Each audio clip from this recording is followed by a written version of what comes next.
Hey guys, welcome to our channel. In today's video, we are going to make one men's popover shirt. And the most important thing is that I will give you 10 recommendations. So if you follow through, you will have a good men's shirt. So let's go. Pre-wash and iron your material. I know that you know this one guy, but we don't follow all the time, including me. But pre-washing your material is very important because we will press shrink the material, which is the best. And as well, for me, I think the finished garment will keep the shape longer. Sometimes when you do something and it's done and then you wash them, it kind of loses the shape, but if you pre-wash, it doesn't. After you pre-wash, you iron. I know guys, I'm being a little bit hypocritical here because I have a professional presser, but anyways, it's good to do it. Wash and iron your material.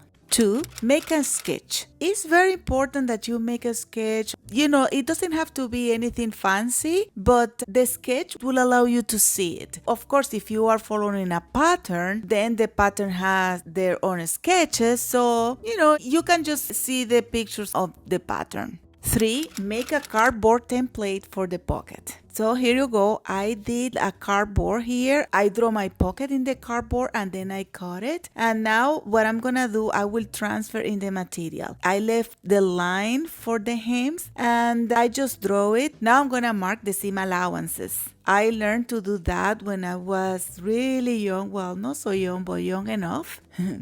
And I always do that since, and I think it's really fantastic. So I'm cutting out my pocket and then I will go to my sewing machine and I will do the hem first. You know, the hems, the regular hem, the way you do it. I'm folding once and then a little bit more again, and then I will go and do my hem. This material is a little bit stretchy. It has in fact a lot of stretch, so you see how the hem looks a little bit bumpy, but doesn't matter. After I iron, it will be okay. Now what I'm gonna do, I will loosen up the tension in my machine and then I will make the length of the stitch to the maximum, and then I will go and will sew just besides the pocket line I mark. Then I will go and pull the thread at the bottom and I will go and pull it all around just to make it fold. Most of the time you just fold it and then sew it, but the reason I do my cardboard is because I put my cardboard in between, and then that will help me to do even a more finished, well looking pocket. Let me show you how it's done. I put the cardboard inside like that, and then I pull it very nice to stretch out all the borders,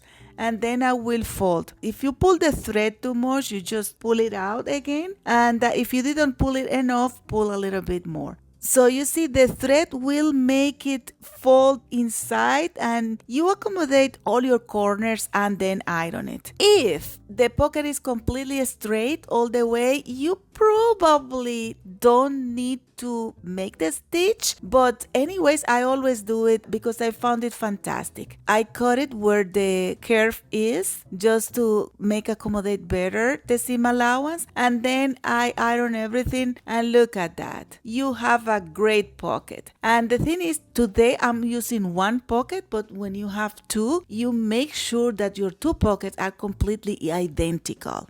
The 4th recommendation is sew on the pocket and placket while the shirt still is open. This is very important because you don't want to sew those things that are uncomfortable and fight with opening the material, right? So I will mark my pocket and then I will just pin it and then sew it all around, and it's so easy, right?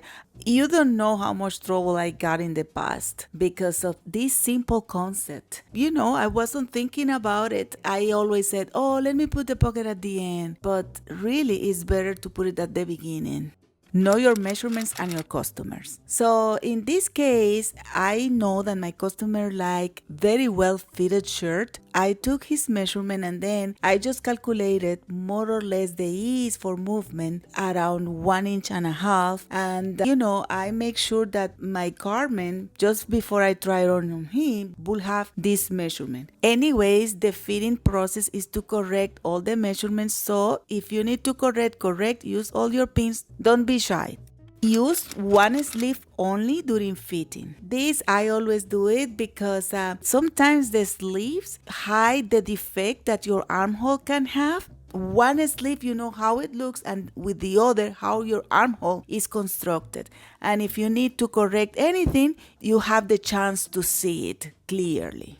Make a mock cuff instead of a full cuff. This is with the sleeve. In this case, we are making the sleeve hem on purpose, a little bit on angle, just to bring the shirt like to the 21st century. But instead of a full cuff, we are making a mock cuff. What I did, I marked the length and then I gave 1/2 inch and then 1 inch and 1/4, and then I cut it. Then with my wrong side of the material, I will fold it at 1 1/4 inch and then I will press it. After that, I will fold it again and press it. We cannot see it, which one is the wrong side and which one is the right, but this is the wrong one. Then I'm going to my sewing machine, and instead of sewing at the edge like we do, I will sew just at 1/4 inch. And then I open it. Here you go.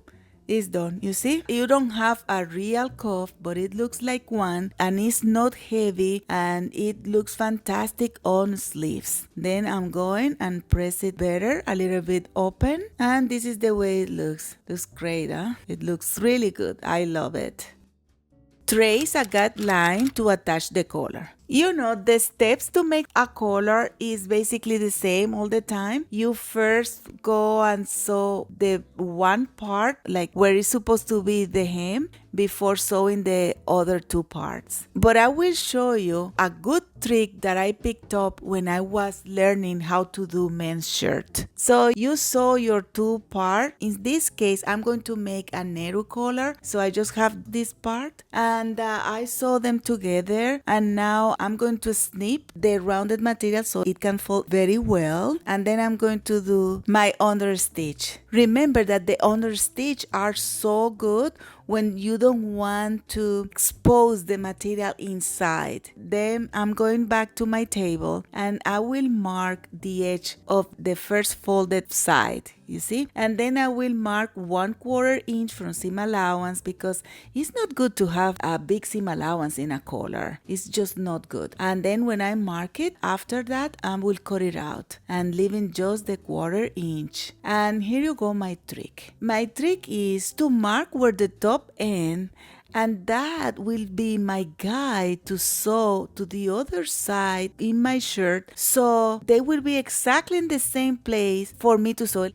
I'm doing my stay stitch first. Always do your stay stitch before sewing your collar. And now I'm going to sew my collar. And as you can see, I am sewing either exactly on the line or a little bit besides. And you see, it's so easy now to sew the other part. And I have a perfect sewn collar. It works all the time. So these are the details of my shirt. Now I'm going to try on my customer. And you see, it's looking good. Just the sleeve a little bit too wide. So I will take in a little bit more and then do my buttons and buttonholes. And it will be all ready.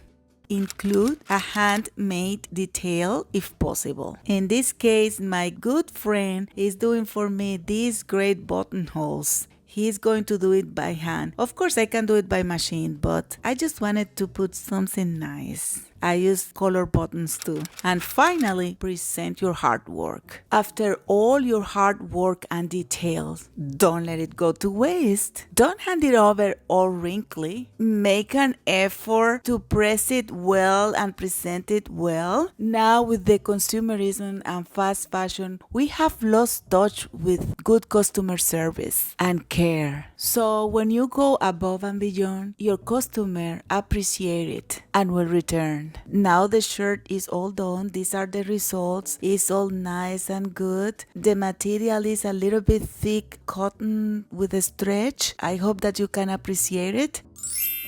Hey guys, that was all for today. If you like this video, please don't forget to subscribe, comment, share. Just help the algorithm so I can make more videos for you. Bye!